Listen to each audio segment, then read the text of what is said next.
Well, good evening. You guys quieted down really quickly.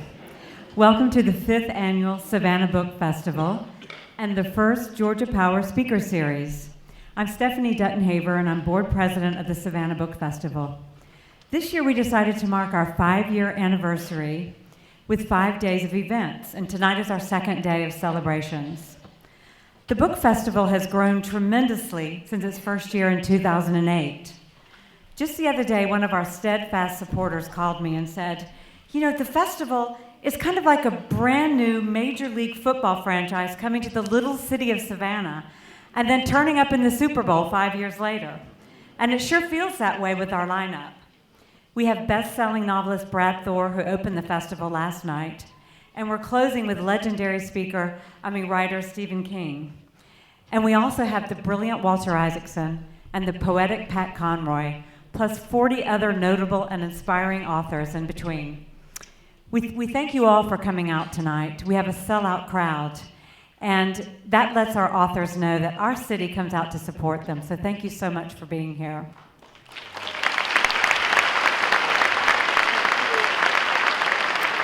This festival is truly a grassroots event. It's run almost entirely by volunteers who contribute their time, their talent, and their tenacity to bring the celebration of the written word to Savannah, which is a city rich with storied literary history. One very tenacious volunteer comes to mind, and that is Ann Higby. I'd like to recognize her tonight because she has organized 150 volunteers for this festival. So thank you, Ann. There are other people who help this festival succeed, and I'd like to also recognize the City of Savannah and the Department of Cultural Affairs and Mr. and Mrs. Bob Jepson. They both have supported the Savannah Book Festival from the very beginning, so thank you. Also tonight, we mark the first event in the Georgia Power Speaker Series. It's a new feature that will become an ongoing partnership between Georgia Power and the Savannah Book Festival. I'd also like to thank Dr. and Mrs. Mark and Daphne Murphy for their sponsorship of Walter Isaacson's appearance tonight. Thank you very much. So now, Walter Isaacson has profiled some of the great thinkers of all time: Benjamin Franklin, Albert Einstein, and now Steve Jobs. Mr. Isaacson conducted more than 40 personal interviews with Steve Jobs, gaining unprecedented access to a notoriously private individual. Steve Jobs, the biography, was #1 on the New York Times best-selling list for 11 weeks, and it's still on the bestseller list. In addition to being a renowned author, Mr. Isaacson is the former chairman of CNN. He was the managing editor of Time magazine. He's the current chairman of the board for Teach for America and the president and CEO of the Aspen Institute. Please join me in welcoming Mr. Walter Isaacson.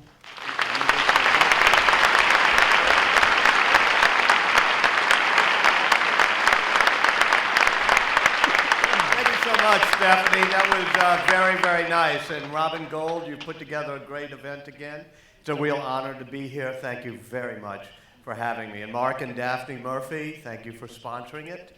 It's a real pleasure to be here at a Savannah Writers Conference and to be asked to speak on my writing life and how I became a writer.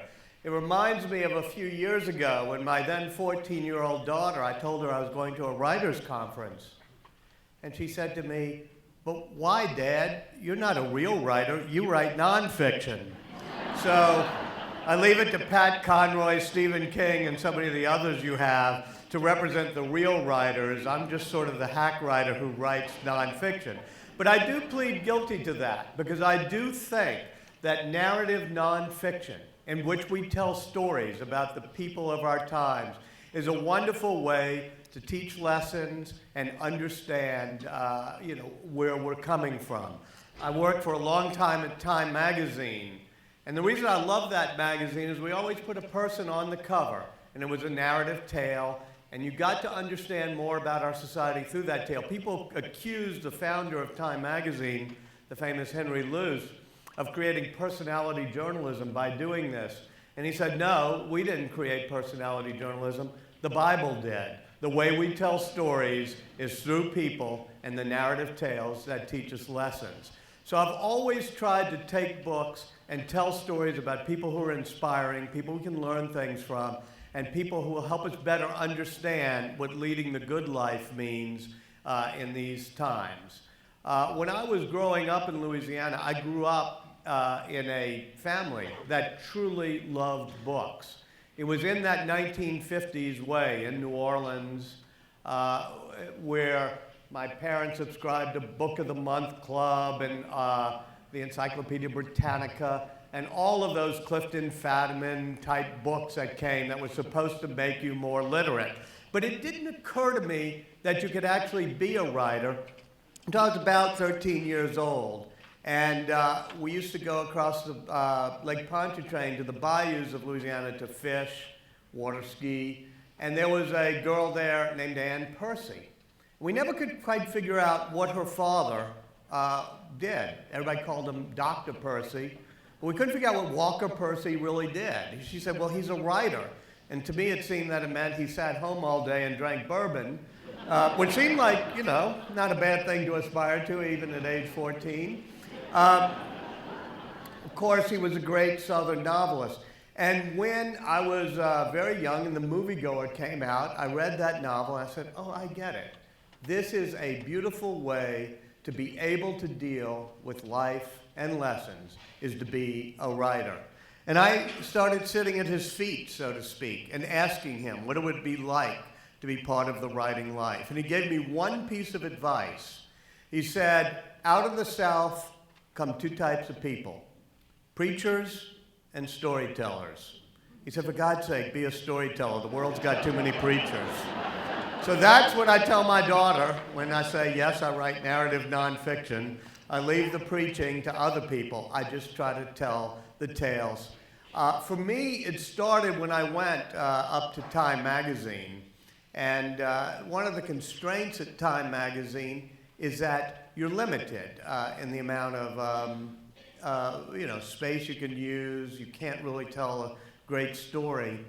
And so my best friend, who had the office next to me at Time, somebody I went to college with named Evan Thomas, he and I finally decided, why don't we write a book? I was covering Ronald Reagan's campaign for the presidency, and this was back in 1980. And every time you went to a rally, you'd get one of these pamphlets that would show the American establishment. It was sort of these paranoid things about Bilderberg Group and Rockefellers and Trilateral Commission and all these charts. And Evan was a preppy. He was from up north. So I said, hey, explain to me, what is this American establishment thing?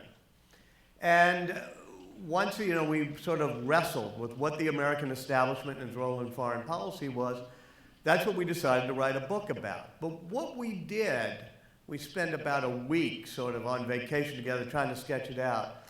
And finally, we decided to do it through biography, finding 6 friends and the world they made. The intersection of 6 great friends who were part of the foreign policy establishment. We called them the wise men. And telling how we entered the Cold War and how we stood up to the spread of Soviet-backed communism because of a bipartisan foreign policy led by strong people who advised presidents from Truman to Eisenhower on through in a nonpartisan way. And it was a very, we thought, inspiring tale, but everybody said, you will never be able to get somebody who wants to publish a book about 6 friends and the American foreign policy establishment. So we walked down the street. I'm going to get Jack Romanos in here, embarrass him. Walked down the street in the place where we were staying, and there was a legendary editor named Alice Mayhew. Jack Romanos, many of you know him. He used to run Simon & Schuster, and Alice was the top nonfiction editor there. She had published, Woodward and Bernstein, All the President's Men, all sorts of great books, and so we thought she wouldn't see us.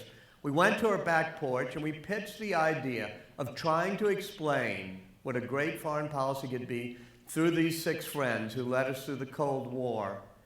And she said, I get it, after 1 sentence or 2 of explanation. I've always wanted to do that book, and I've always wanted to call it The Wise Men. So we got our first commission to do a book called The Wise Men, and she said it's a prequel to The Best and the Brightest. It probably wasn't the most successful book, but it did allow me to spend more of my time trying to be a writer and using writing as a way to convey what I thought was important.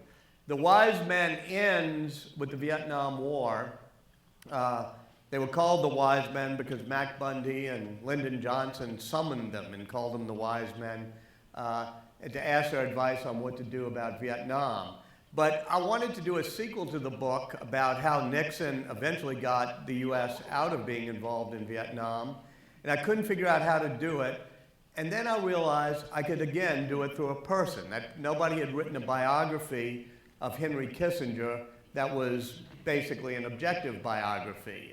In other words, there had been people writing horrible attacks on Kissinger and unbelievable praises and hagiographies of Kissinger. I just wanted to do a narrative tale of somebody who escaped Nazi Germany, had his worldview formed by being in opposition to tyranny, but also had a sense of realpolitik rather than a feel for the American values that sometimes infuse foreign policy, and how that led to both great triumphs and to some problems. And when I did that book, I thought it was a pretty fair book, and he cooperated with me quite a bit. But when the book came out, to put it mildly, there were parts of it he didn't love. I must say that if he had reread his own Nobel Peace Prize citation, he probably would have been outraged because it wasn't favorable enough. So, you know, he was a bit of a thin-skinned gentleman, still is. But I got 7 letters delivered to me by hand over a 2-day period as he was reading the book when it first came out. And they would all start with, "It's outrageous that you would say," or that you would imply that I had less than huge respect for Gerald Ford's intelligence, you know, CC, Gerald Ford, at the end of the letter. So I decided that my next book, from now on, I was going to write books about somebody who'd been dead for 200 years, so I wouldn't have to deal with them. But it was interesting to me because the partisanship that erupted over foreign policy in the Vietnam era I thought was very destructive. And I wanted to show how America's foreign policy had historically been based on 2 interwoven concepts, realism and idealism, based on our national interests and our national values. And I was trying to look at the roots of realism and idealism in American foreign policy. And it brought me back to Benjamin Franklin.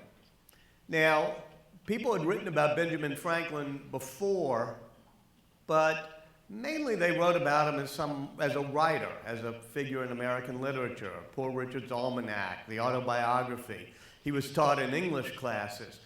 And people didn't really write much or explore much about what he did for his day job, which was the world's greatest statesman of the time. Somebody who was our envoy to England before the Revolution and then gets sent to France to try to get France in on our side in the Revolution.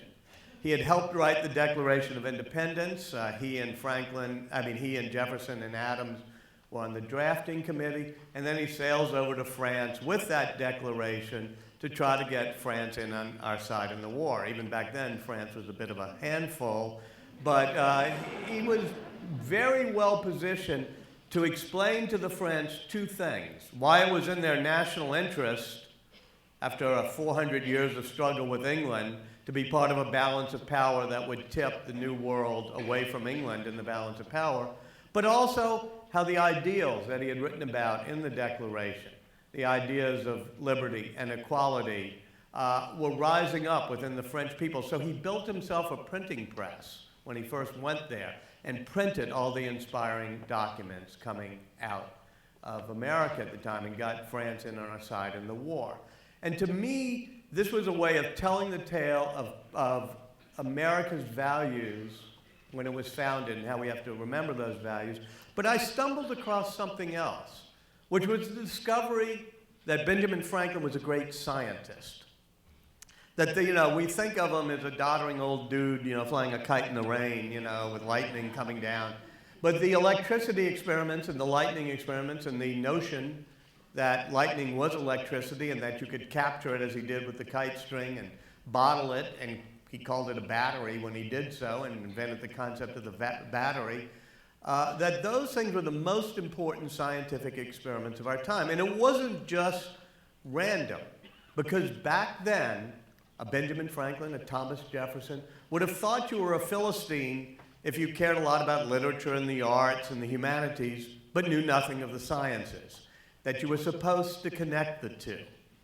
And even if you look at the Constitution, the Declaration, the great diplomatic documents of the time as well, they come from that Newtonian sense of balance, mechanical empiricism that was part of the Enlightenment science of that era. And I realized I had loved science as a kid.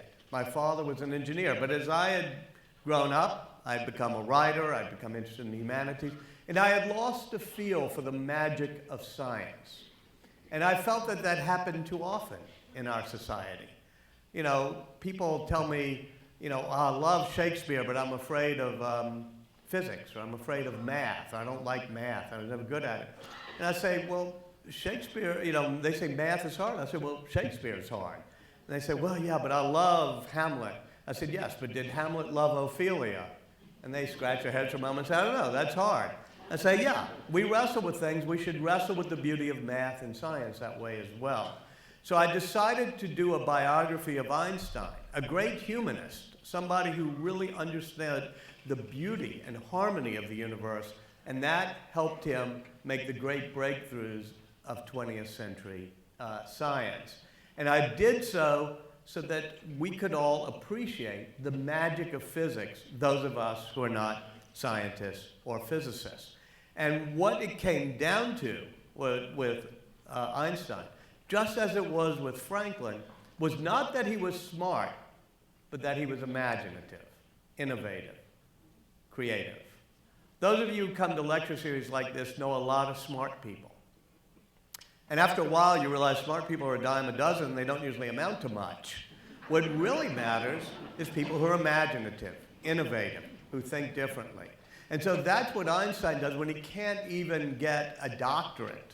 He keeps getting flunked on his doctoral dissertation, can't get a teaching job, can't even get a high school teaching job after he runs away from Germany and he lands in Switzerland, and he finally ends up as a third-class patent clerk. And yet, while all the great geniuses of physics at the time, from Michelson and Morley to Max Planck, are trying to figure out things like, why is the speed of light constant no matter how you're moving, they can't do it. But Einstein is this young patent clerk. He said, when I was 17, I started wrestling with that subject because I looked at Maxwell's equations, he said. And when you look at Maxwell's equations, or if you're Einstein and you look at Maxwell's equations, it says no matter how you're moving, the speed of light will always be a constant speed. And he said, but what if I tried to catch up with a light beam? What if I were riding right alongside it? Wouldn't it look like it was going slower? But Maxwell's equations don't allow for that. And he said, that worried me so much, I walked around in the woods trying to think it through, and my palms began to sweat. I don't know about you, but I was thinking what was causing my palms to sweat in New Orleans growing up, and it wasn't Maxwell's equations when I was 17. But he makes this innovative leap as a patent examiner as he's trying to figure out devices that will synchronize distant clocks, that if you're in a state of motion, your notion of whether the clocks are synchronized will be different than if you're traveling in the other direction, if you're standing still. And since all motion is relative, nobody can say I'm moving properly or I'm actually standing still when you're on a planet that's whipping around the universe. He realized that if all motion is relative, then time is relative. And that's why a light beam is always traveling at a constant speed. Now, I know it's not totally intuitive, that's why he's Einstein and we're not, but it was just an imaginative leap. And I wanted to convey that magic so that those of us who love the humanities but are a little afraid of the sciences realize that it's a merger of the humanities and the sciences that's so magical. In 2004, right when I came to the Aspen Institute, I got a phone call from Steve Jobs. He said he wanted to take a walk And I didn't realize that was his way of having a meeting or something. So after a while, we get together, we take a walk. And I had done Ben Franklin, just about to publish Einstein. He says, why don't you do a biography of me?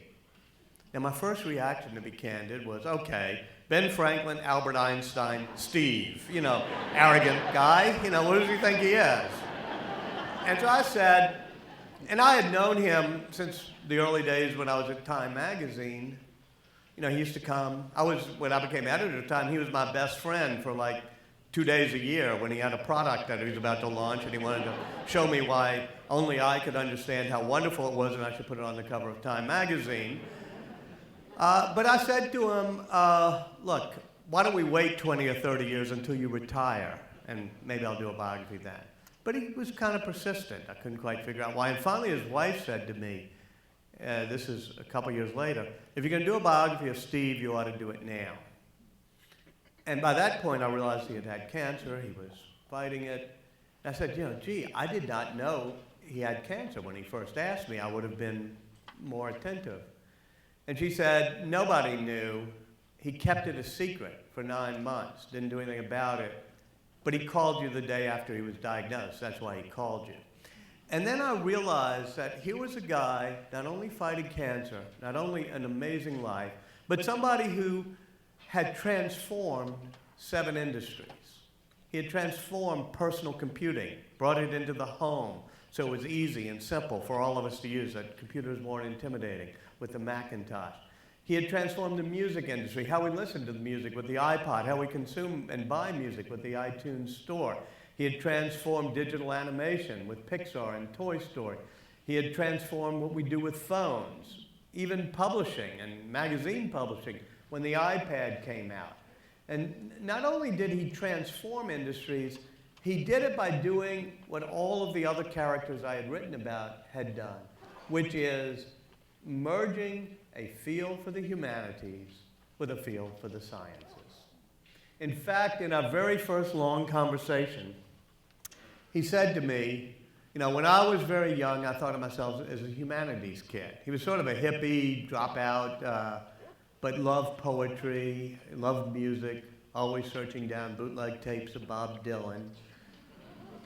But he said, I talked to one of my heroes once who came through California, Edwin Land, the guy who founded Polaroid. And Edwin Land said, the best place to stand is the intersection of the arts and the sciences, the intersection of the humanities and technology. He said, that's what I've always tried to do my whole life. I realized, of course, that he was sort of half spinning me in a way. He was suggesting a theme for the biography. But in this case, the theme turned out to be true. And it was the theme that interests me the most. And it, you know, I'm sure resonates here in a city like Savannah, a city that's very creative, very much part of the arts, and understands the importance of connecting the arts to everything that we do. And so I started working with jobs on this biography, trying to convey that theme, which is our advantage in America for the 20th century had been that we were the best, not necessarily at memorizing the multiplication tables or whatever. We were the best at connecting art to technology. We were the best at connecting design to engineering. We were the creative, imaginative, think different people. And that's what drove an economy based on innovation throughout the 20th century, and is what we will need to do to be successful in the 21st century. And so, as I say, when you're writing books, you usually have a purpose or a point, and I wanted to make that point. Now, Steve was a very complicated character, but design was core to what drove his passions, but also what made Apple different from other computer makers who make boxy computers that are commodities. He grew up in what was called an Eichler home. Joseph Eichler was a designer. It was sort of Frank Lloyd Wright for the masses. And he was a middle-class kid. He had been adopted by an auto mechanic who had never finished high school. But his father taught him the importance of craftsmanship and even the beauty of these cookie-cutter homes that were very glass and open-beamed and simple. And he believed that simplicity was the ultimate sophistication. His father also taught him to have a passion for perfection. At one point, they were building a fence around the backyard of their home, and Steve was about 10 years old. And his father said, we have to make the back of the fence as beautiful as the front. And Steve said, why? Nobody will ever see it. Nobody will ever know. His father said, yes, but you will know. A good artist making a cabinet, making a chest of drawers, always puts a good piece of wood on the back that's going to be facing the wall, because the good artist will know that he did his best. And that was one of Steve's mantras throughout his life, that and simplicity. And he learned the art of simplicity even as a dropout working the night shift at Atari, making video games. Those of you who are old enough, which I think is most of this audience, you remember the game Pong and Breakout and all those Atari video games. Which you probably also remember but don't admit to remembering, is that they had to be simple enough that a stone freshman could figure them out. So the instructions were usually insert quarter, avoid Klingons, or something that simple. But that's what Steve learned to do, to make things fun, friendly, and simple. Because to him, that was the essence of design, and that was the magic of the Macintosh that he brought out in 1984. The Macintosh was beautiful and friendly. If you look at my book, it's on the back cover. He's in a lotus position, cradling it. And he even made sure that it looked like a face with a slightly crooked smile where you put the disc in. And the top of the casing, he kept making it narrower and narrower because he said, it looks like a face, but I don't want it to look Neanderthal. I want it to look very friendly. So it's a friendly sort of face. And he made the icons. You remember the trash cans and everything else we now take for granted. That was the development of the original Macintosh, would have this beautiful, friendly user interface. And as they were finishing it up, Steve was very much controlling. He's an artist. He doesn't like people opening things up, the way, or putting their own software in. So you can't even open the Macintosh. The screws are made so that only the factory can open them. But as they were finishing it up, he looked at the circuit board and told the engineers, the circuit board doesn't look right. It's not perfect. The chips aren't lined up equally spaced. They said, well, that's not how you do a circuit board.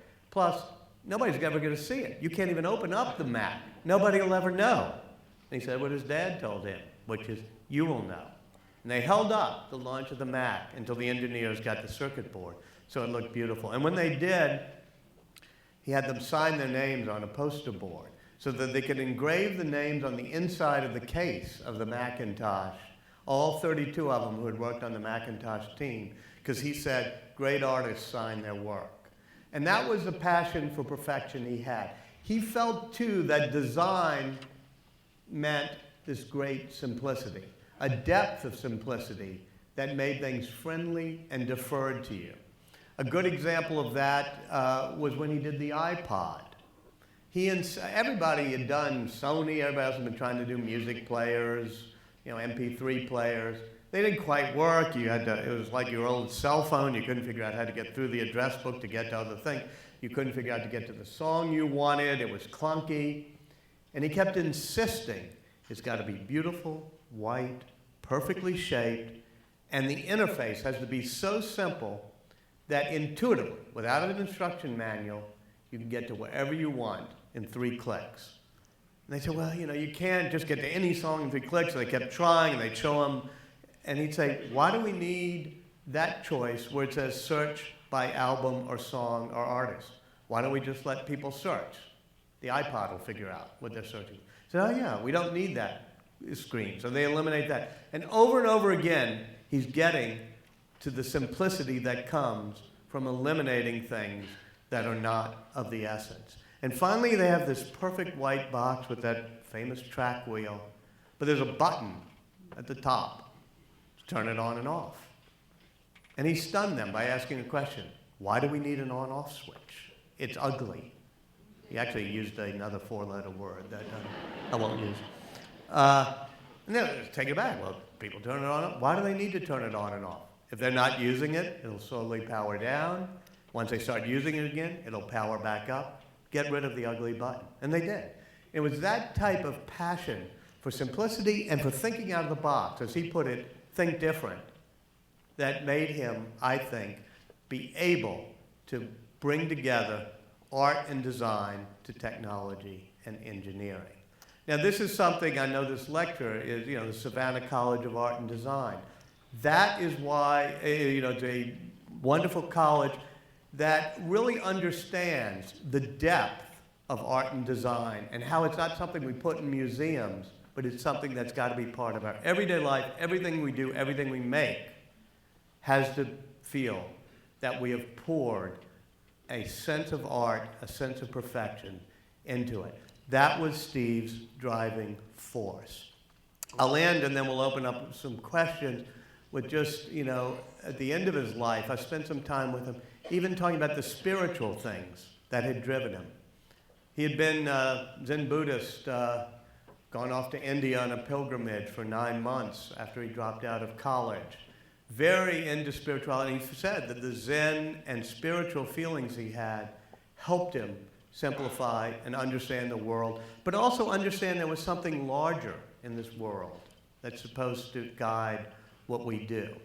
So as he was very sick last July and August, I remember sitting in his back garden once, and I asked him if he still believed in God.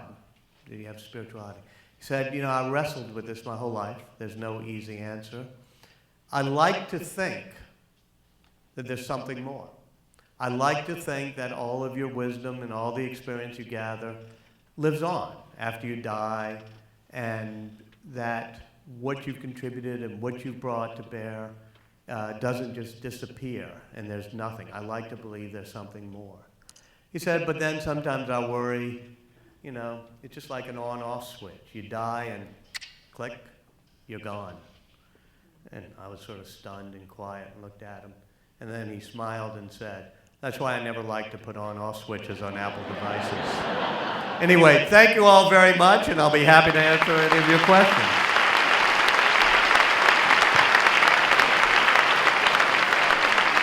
Please raise your hand and we'll come to you with the microphone. Yes.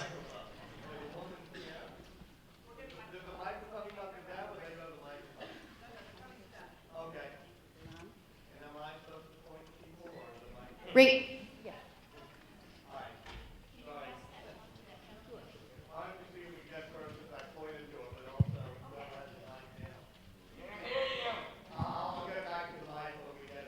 Hello. Right here.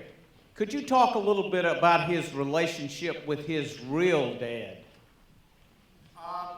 His relationship with his real dad was very good, because when I asked him that question, he said, my real dad was the dad who adopted me. My real dad was not the dad who abandoned me.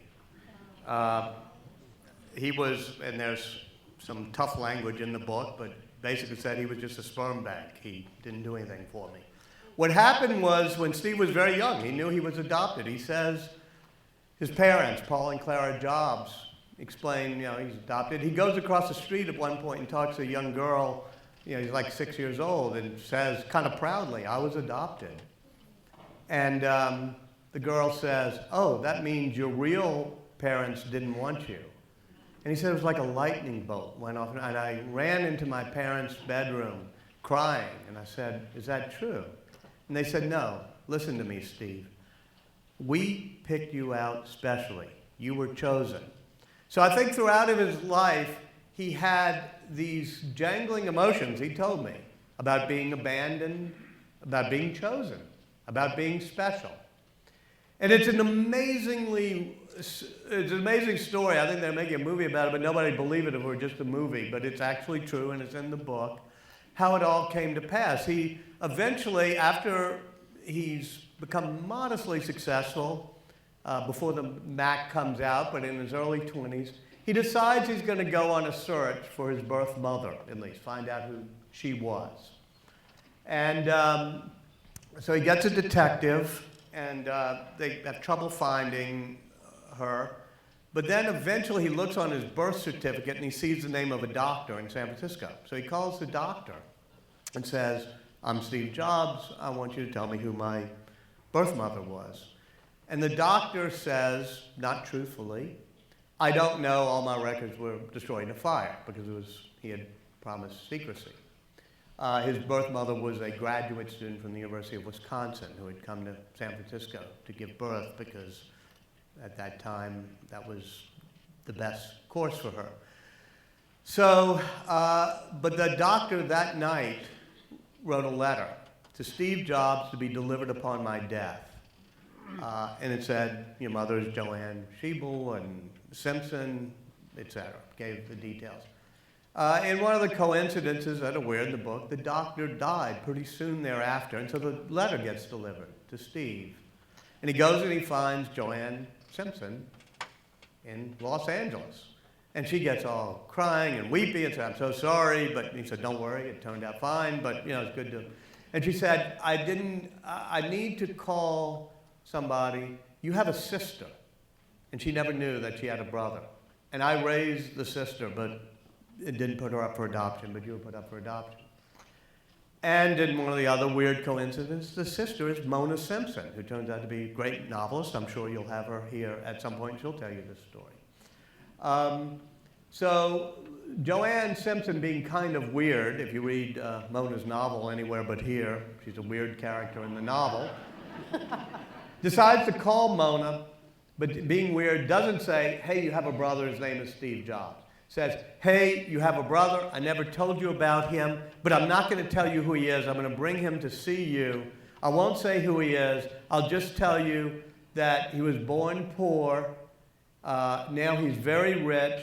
He has dark hair, and he's very good looking and famous. Mona was then working for George Plimpton's magazine in Manhattan, the Paris Review. So for the next 3 days, the guessing game around the Paris Review is, who is Mona's brother? They finally all come to the conclusion that it's John Travolta. Don't ask, I have no idea. If Mona comes, ask her how they came up with John Travolta.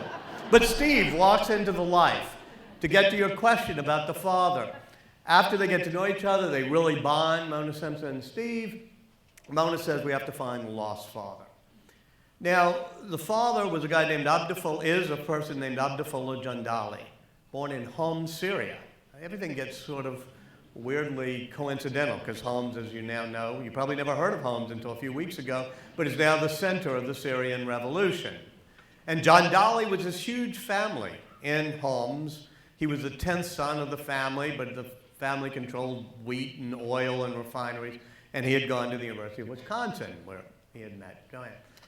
So she tracks down Jandali, and in yet another coincidence, Jandali is running a coffee shop in California. So she flies out to California to find the lost father and tell Steve, I'm landing at this time. And Steve says, I don't want to meet him. I don't have anything to do with him. He abandoned us. But I'll meet you after you go see him. So she goes to Sacramento, and Steve waits at the coffee shop in Berkeley on the way back. Cafe Roma coffee shop. And to make this even more of a weird novel movie, he, at the exact same age as his father had him, age 23, he had an illegitimate child. A child named Lisa. He named the first computer after the Apple II, the Lisa, but he had abandoned Lisa and hadn't raised her.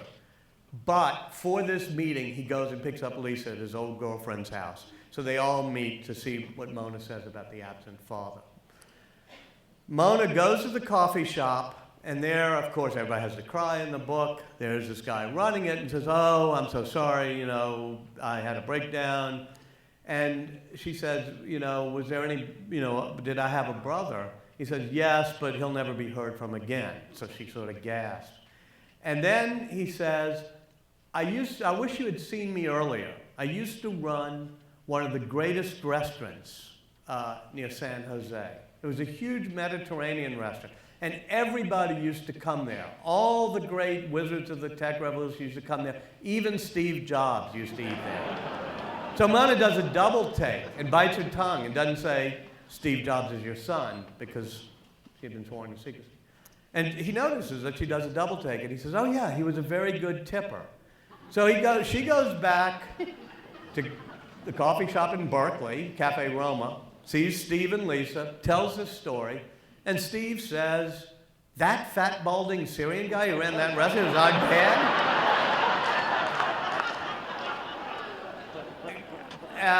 and then uses a 4-letter word, blank him, and never speaks to him, never calls him. The guy tried to get in touch, but Steve would never have anything to do with him. So there's a very long answer to what was his relationship with his birth father, if not his, yeah. My question isn't that complicated, Steve. Ann Keir from Friends of Benjamin Franklin House, and it's very nice to see you again. Oh, yeah, you're Ben Franklin House on Craven Street, you mean? Yes. Oh, absolutely. well, thank you for what you did. Everybody should go when they go to London, right near Trafalgar. Oh, thank you. That's very kind. Trafalgar Square. Helped Craven restore the Street, only London. Yeah. extant house on the planet where Ben Franklin Thank lived. you. Thank you. I didn't expect all that. Back in November, I read an article. It was an interview with you in Bloomberg News, and it was the first time I saw you mention Franklin, Einstein, and Jobs all in the same paragraph. And so I suddenly thought, wouldn't that be a wonderful sequel in name of a lecture? And I presented that to the Charleston Library Society, and one of the board members came up with The Nature of Genius as a title for a lecture. And I know by reading your Ben Franklin book and Einstein that the word genius is mentioned a lot when you describe them. Jobs is this brilliant entrepreneur, businessman, But was he a creative person. genius? Yeah. But I don't see the word genius. And Well, I do, at the end of the Jobs book, and in a piece I wrote for the New York Times, it addressed the question of genius, and is he in the same pantheon? And I say, was Steve Jobs really smart? I say, no, not exceptionally. He wasn't smart in that sort of amazing mental processing power that a Bill Gates could sort of boom, boom, boom, and go through things. But he was a genius. He made imaginative leaps, just like I said about special relativity being an imaginative leap. Steve always thought differently. And so it was, to me, the nature of genius comes not just from being super intelligent, but from having that innovative, imaginative leaps where you can sort of think out of the box. So thanks. Yes?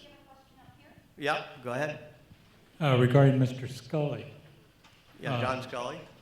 My question is that you write a fascinating tale about the selection of Mr. Scully and the relationship they had and his attempt to manipulate and all the kinds of things that went with that.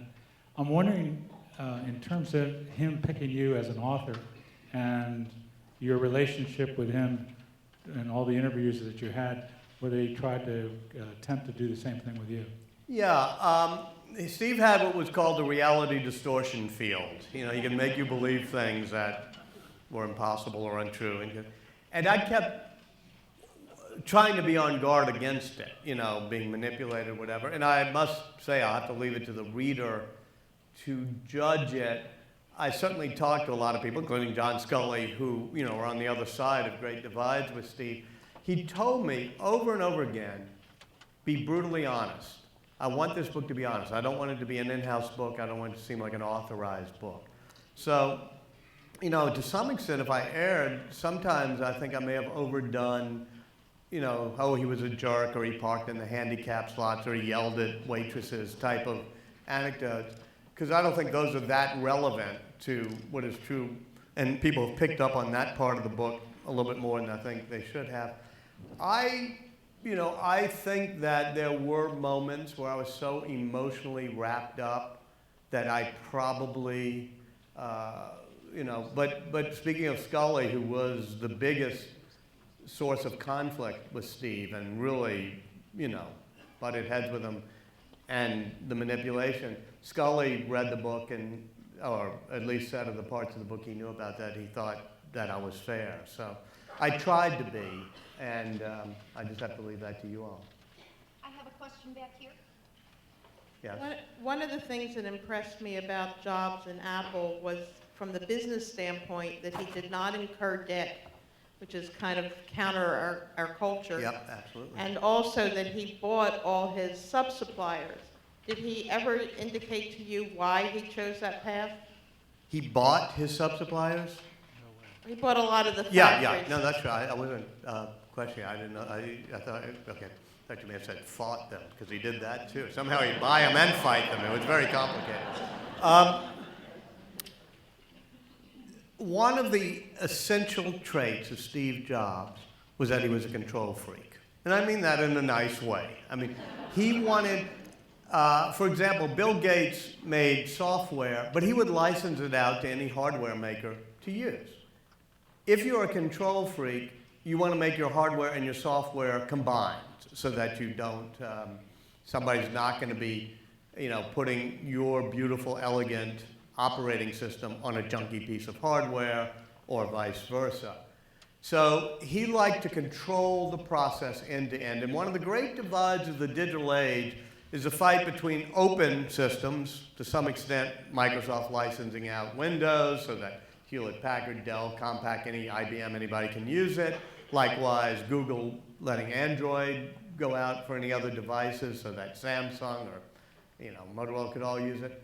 Versus Apple, in which if you wanted the hardware, you had to buy the software. If you wanted the software, you had to buy the hardware. They were integrally tied together. That becomes true of every part of the process at times. For example, he wanted to control the microprocessor, the ARM microprocessor that's in your phone. So you're right, they buy that so that and if you want to make something simple and elegant and beautiful, it helps to control every step of the way, from the silicon to the aluminum to the software. And at one point he realizes the one part of the process that he hasn't controlled is he's making these beautiful products, controlling everything from the chips to the hardware to the software, and yet you go to junky stores to buy it, a big Best Buy or radio, big box stores where all the computers are just lined up and some clerk is saying, well, this one has this. He says, I got to control the customer experience as well. And that's why he does what his board thinks is insane, is open the Apple Store. So he controls that part of the process. Way back here. It's interesting to hear you talk about a unifying theme in a lot of your work, that of the intersection of arts and sciences producing great social progress or technological progress. For aspiring writers, do you think it's important for someone to have a theme that informs work like that? You have to have a passion that informs your work. And I don't write about, military heroes very well or different great people. I don't think I could do George Washington well. I write about people who have interesting minds and who are very smart and make imaginative leaps and are creative. And that's something that, I think if you just spread yourself and try to do everything, it was a type of focus where you focus on what your passion is. When Steve Jobs came back to Apple in 1997, they were making like 60 different computers and products and peripherals and printers and stuff. And finally he said, stop. And he just drew a grid, a full, 2x2 grid, and labeled home, office, laptop, desktop. He says, we're going to focus. We're going to do 4 things. And that's what they did up until, for 5 years till they got back in shape. And then they would go out and argue for 2 days at offsites of what are we going to do next? And there'd be all sorts of ideas, and he'd take a whiteboard and he'd list them, and he'd finally get them down to 10 ideas, and they'd fight to be on the list of 10. And then he'd take his marker and cross out the bottom 7 and say, we've got to focus on 3. So to me, I try to focus on, what particularly interests me. I went off and did for 3 years a book that didn't work because it was not part of the theme. It was after Hurricane Katrina, and I wanted to tell the tale of my hometown of New Orleans and why diversity and creativity are part of its soul, and how a diverse mix of people helps generate sort of the edge that does creativity. So I decided to do it through a biography of Louis Armstrong, who had grown up in the neighborhood I grew up in, Central City, New Orleans. And I played jazz. I even, remember as a young kid going to sit at the feet and hear Louis Armstrong play. But after 2 or 3 years of working on it, I knew everything about Louis Armstrong except for who he was, because I couldn't get into his mind. I couldn't quite tell what was behind that smile. And so I realized, as my daughter told me, she said, well, you're trying to write about an artistic sensibility, but not a life of the mind, and all you know how to do is life of the mind, so give it up. And I ended up giving it up. So sometimes you get off focus and you have to say somebody else has got to do, Wynton Marsalis should write Louis Armstrong. I can tell you everything about him except for why he was smiling, and so I gave it up. We have time for just 2 more questions. I had a question about Steve Jobs' philanthropy. It didn't seem to come across in your book where his money is going or went. Yeah, he was not that interested in philanthropy, and that's a bit of an understatement. And Steve is not a perfect person, a saint package for your emulation. He was contemptuous of Bill Gates, for the giving pledge. He wouldn't return the phone call when Bill tried to talk to him about it. On the other hand, his wife, Lorene, is one of the most creative, imaginative, dedicated philanthropists, not just giving out money, but starting College Track, which is an after-school program to get kids from underserved neighborhoods into college, being very involved, with her time and effort. And why was Steve not philanthropic? Why was he somewhat misanthropic? It takes me 600 pages to explain it, but when I asked him about it, he said, look, this is just who I am. So I don't applaud that aspect of him, but and even with his own wealth, I don't think he paid any attention to what's going to happen to it. One more up here. Yeah. Hi. First of all, thank you so much for coming to Savannah. We are so happy to have you here. It is a true pleasure to be back in Savannah. But I want to ask you, in what ways did Steve Jobs surprise you? Steve Jobs surprised me most of all by his emotionalism. He was the most intensely emotional person I've ever met. And I didn't really know that. I knew he was intense, but I'd be walking with him, talking to him, and all of a sudden he'd be crying.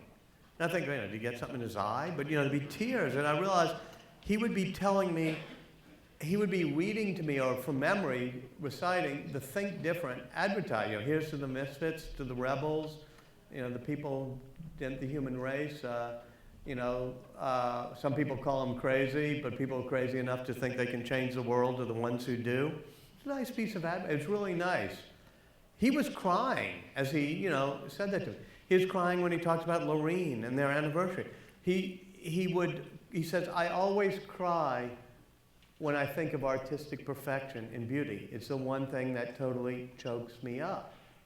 And, I was asked earlier, did I get caught in the reality distortion field? To the extent that I did, it was that he was so emotional, even though he could be really nasty to people at times, and he was impatient and petulant. But it wasn't because he was, didn't know how to emotionally connect.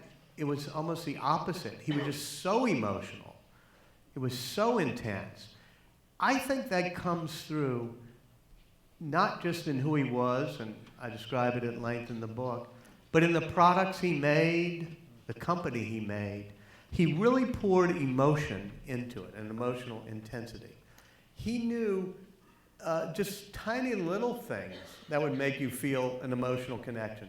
When they do the iMac, he says, put a recessed handle on it. They said, well, it's a desktop computer. You don't need this recessed handle. It costs money, and nobody's going to carry it. He said, people are afraid of computers. That handle gives people permission to touch it. It says, I'm friendly, I'm at your service. That was that type of emotion that he could just feel by looking at it. He took out his own design patents on the box. When you get your iPod or your iPhone, and you open it up and it's cradled beautifully, he says, unpacking, opening a box is an emotional experience for me. I get choked up when I think about it. So he spent a lot of time saying, how do I pour my emotion so it's not like you're ripping off somebody, you're carefully opening up and there it is cradled like a Tiffany jewel or something. So when he died, there was an explosion of emotion around the world that most people didn't understand, but I think I understood it because I think people felt an emotional connection with him because he was so emotional in everything he did. And so whether it was in Zuccotti Park in New York where Occupy Wall Street is protesting big business and suddenly the news comes that he died and they're building shrines to the most successful businessman of our era. And around the world, it's the type of adoration and emotional outpouring that we usually reserve for drugged out rock stars and, you know, English princesses or something. Because if there's one essential quality to him, is he was, in everything he did, 100 times more emotional than I expected. Thank you all very much.